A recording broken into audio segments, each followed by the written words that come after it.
Hey, it's Chris. 3 games, 1 video. What do you need to know? Mini reviews of all 3 of these hot new releases. Where do they stand? And at the end of the video, I rank them in my order of preference of all 3 of them. How likely am I going to keep them? And also, what is my personal preference after having played all 3? First up, Courtisans from Pandasaurus. Then, Vale of Eternity from Renegade Studios. And Medici, the Knizia classic, remade under Steamforged. What do you need to know? Let's go. Full disclaimer here at the beginning of the video as well. Vale of Eternity, I bought myself. Medici, as well as Courtisans, were sent to me for review copies. There you go. Let's go.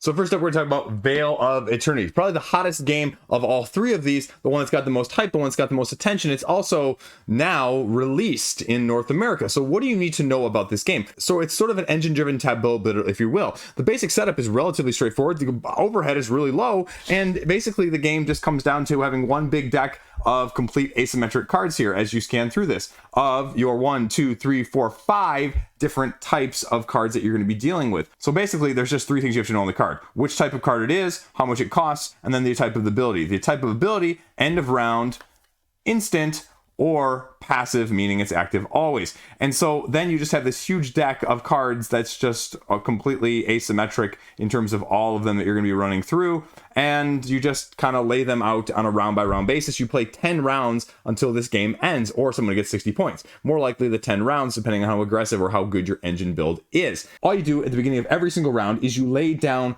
cards around the outside based on which of the 5 different groups they are. 2 times the number of players. So this 8 cards here would be equal to the number of 4 players playing the game. Then all you do is a snake draft with your little tokens indicating which one that you want to put your marker on. And then after everyone has done their markers, you go through turn order again, you grab your card in front of you, then you get to play it in one of several different actions. 1, just take it up into your hand. That's free. 2, play it from your hand, paying the number of resources in those corners that I just showed you.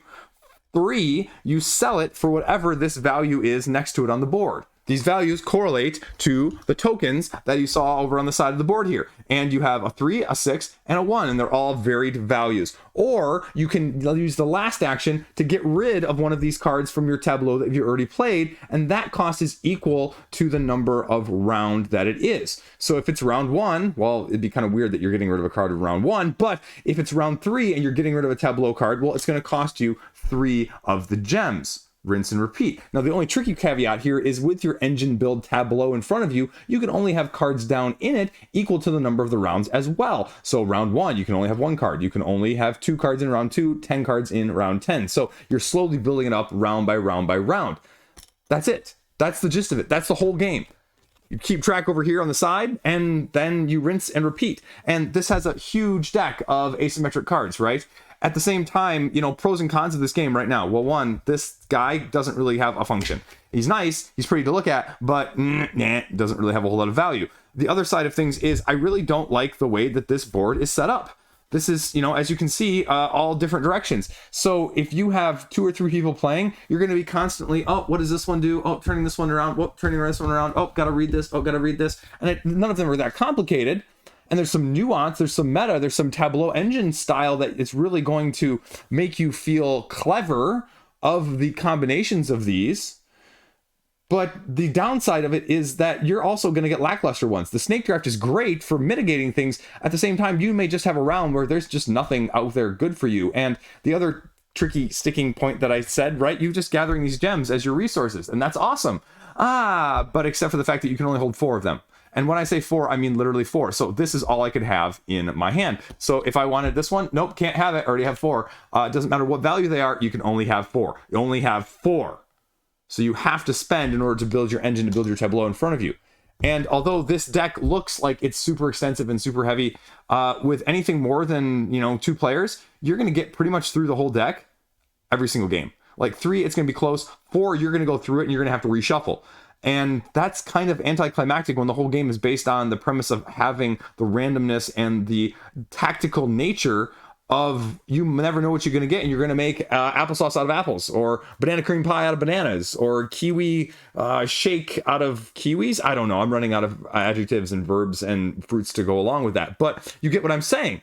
And so you start after a few games, 4, 5, 6 games, depending on how many times you play this and in what short order, you start looking for specific cards. You start knowing which, and then it starts to become a meta rather than a pure Res Arcana great engine build that is, where you just have to make it out of what's there.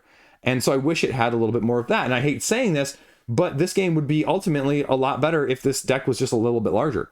And so I can't help myself already wondering, after having played it only several times, that am I going to keep it? Well, that may depend on whether or not they put an expansion out with more content for it. Because also with Res Arcana, with an expansion or two there, again, I'm comparing apples to oranges, right? I'm comparing, Marvel Champions when it initially came out to the Legend that was Arkham Horror and Lord of the Rings with their 1,700 different expansions, right? You can't do that. But in order to have the staying power test of time, I'm going to need more. Because I don't want a meta. I want pure chaos. I want Puzzle Strike. I want one of those games where you just have to take it and go.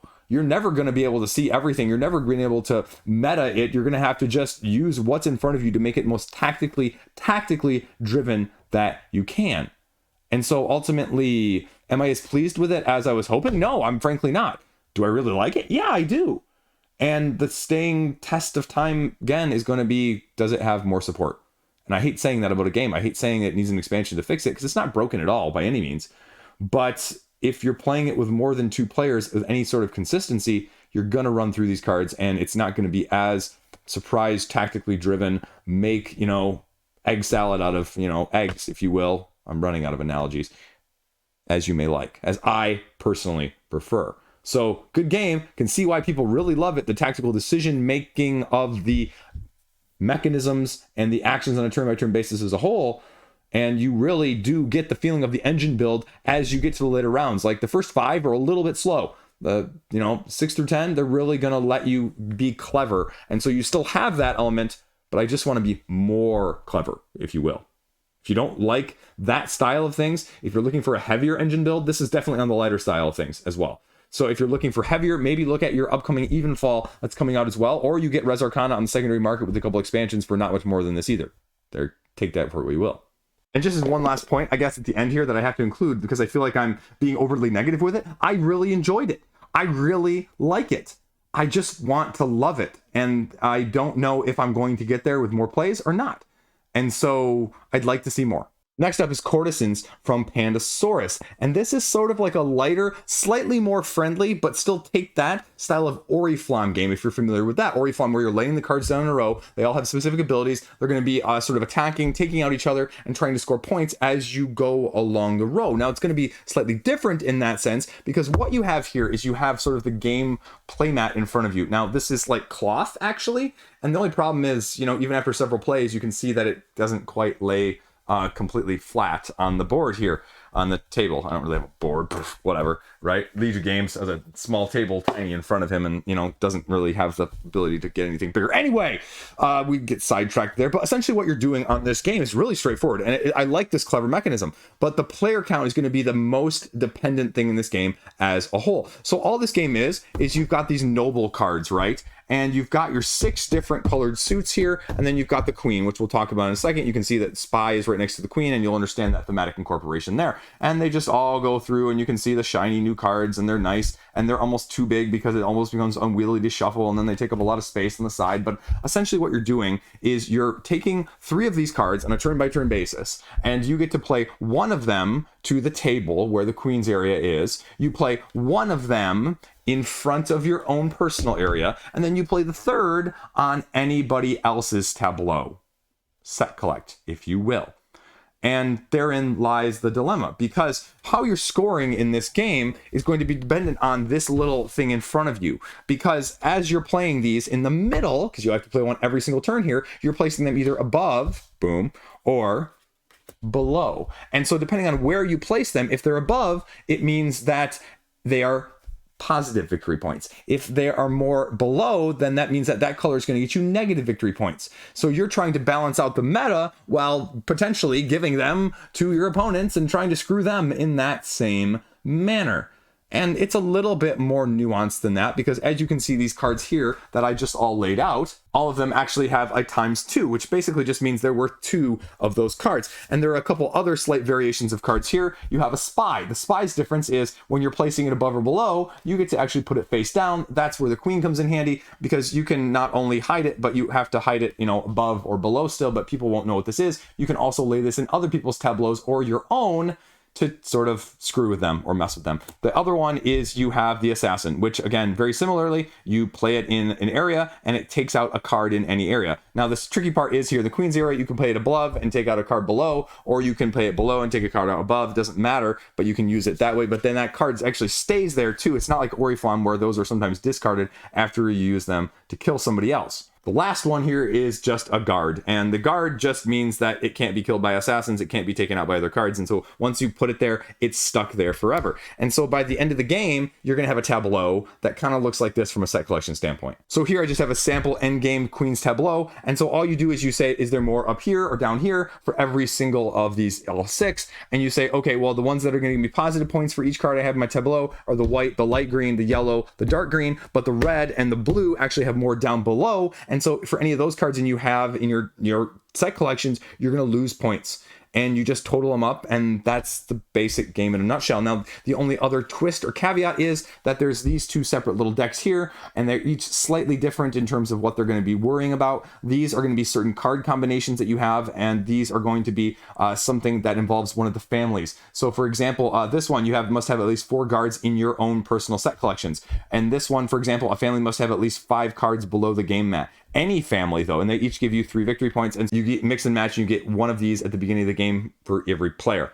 That's the game in a nutshell. Now, again, is it as mean as Oriflamme? No, it's not. Is it more family friendly? Yes. Can I play this with my 8-year-old? Absolutely. Are you still gonna have fun with it as a game group if you enjoy Take That at a little bit more competitive style? Yes, you probably will, actually, but it's going to be, again, heavy Take That. There's going to be very much a swingy element of things too. The number of cards that you play with, again, I didn't say this, but you play until you've basically gone through the whole deck, and based on the number of players, you remove a certain amount of cards to make the game not overly stay its welcome.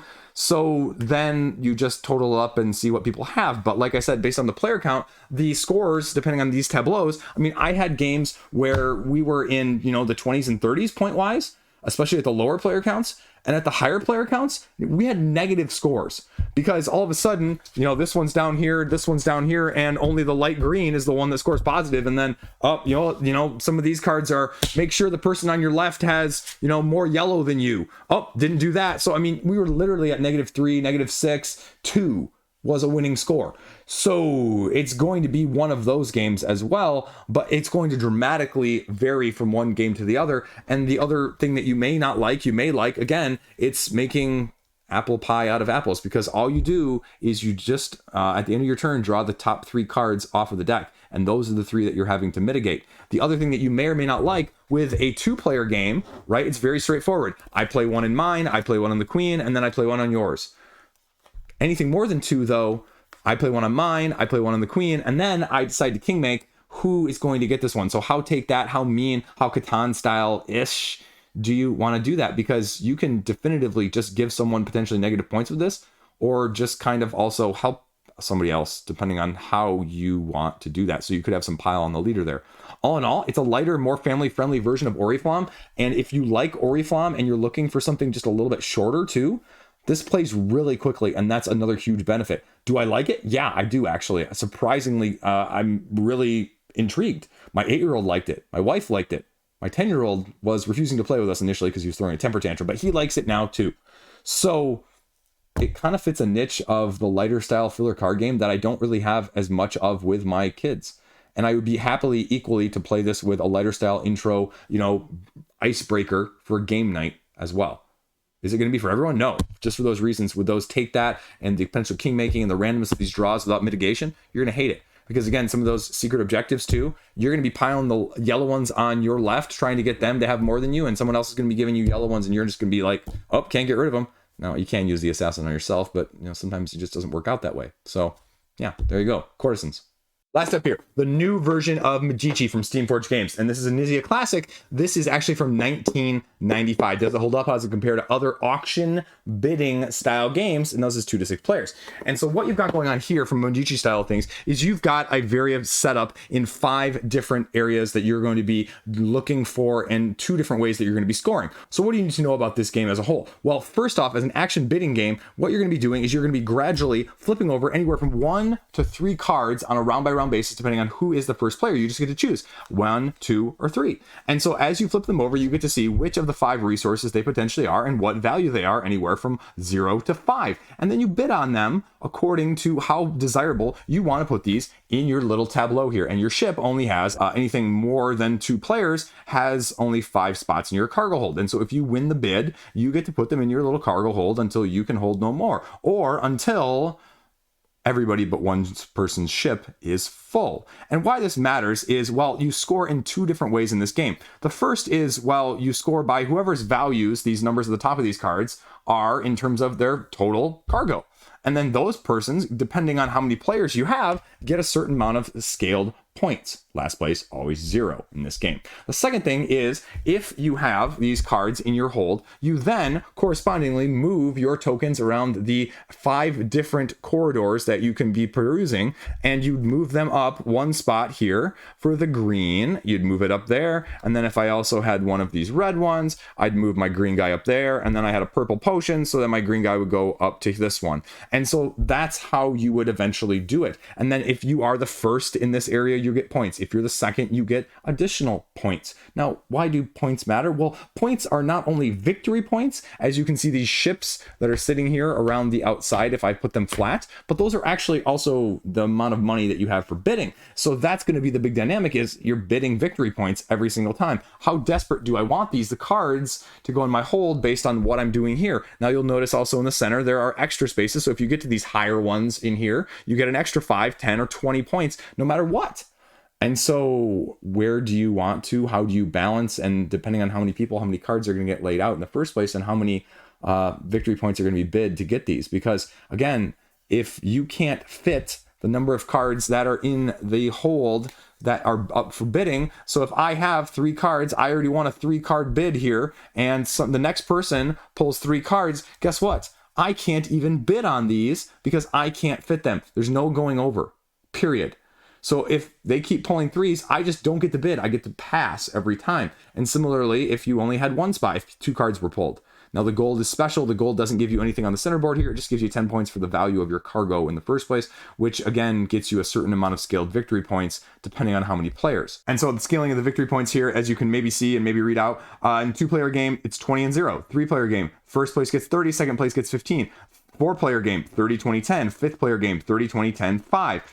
And so it just scales on further. The other player aid here tells you how many cards you're using and how many cards you're leaving out each round, because you may go through all those cards depending on how aggressive people are bidding and how many they're drawing at a time, or you may not, because as soon as everybody but one person's cargo hold is filled, then you go. So if you're the one that doesn't get your cargo ship filled, well, that may hurt you in terms of not only obviously the value of the total, shipment, but also this other area here. But then again, the other pro and con with this is that you're just picking randomly from the top. And so you're trying to mitigate not only the numbers, trying to figure out, okay, is this value worth it in terms of now this is being a 12 value, but it gives me 2 of the grays and 1 of the reds. And how does that correspond to what I've already got in there? And how are other people going to bid accordingly? And how aggressive am I going to be because I'm bidding my victory points? The nice thing though is that this is only 3 rounds. You have these little blue tokens at the center. You can see one here with 2 that marks the second day. You remove that, mark the 3rd day. That's it. 3 rounds and you're done. So it plays really, really quickly, but you can still score well over 100 points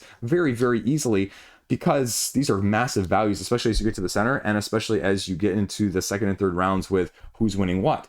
And so the dynamics is there. The potential for a takeaway, runaway leader is also there, because if you really start to get ahead a little bit, you can be more aggressive and you can kind of bully your way around the board in games like this and games like Isle of Skye. And so the bidding auctioning mechanism in that sense can be a little bit broken depending on your group dynamic. The real decision making is, when do you stop bidding? When do you decide to make other people potentially overbid? And then also, how do you make them settle for something that's maybe less than optimal from this card deck in the first place?